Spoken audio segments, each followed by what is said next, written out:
was 75 years ago that Germany's Nazi party stepped up its campaign of persecution against Jews over 2 days of terror known as Kristallnacht, or the Night of Broken Glass.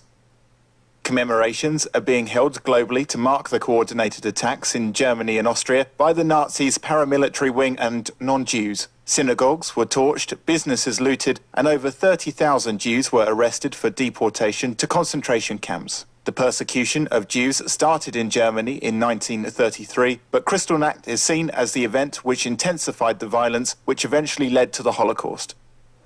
Survivors remember the time when the Nazis rose to power in the 1930s. One survivor, 89-year-old Shlomo Walkowicz, a Polish-born Jew, fled Germany occupation and went to live in the town of Zolochiv in current western Ukraine. In 1941, Zolochiv's Jewish population were taken to a local fortress and forced to remove rotting bodies of hundreds of victims from a mass grave. Walkowicz endured 4 years of torture and persecution, including being shot when Nazis opened fire.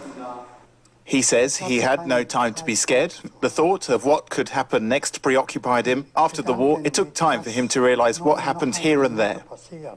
90-year-old composer Ursula Mamlok lost almost everything except for her grand piano, which she was able to take into exile in Ecuador. She says people were too scared to go into the streets after the synagogues were set on fire. A chemist shop in her street owned by Jews was destroyed as men stood in file preparing to be taken to concentration camps.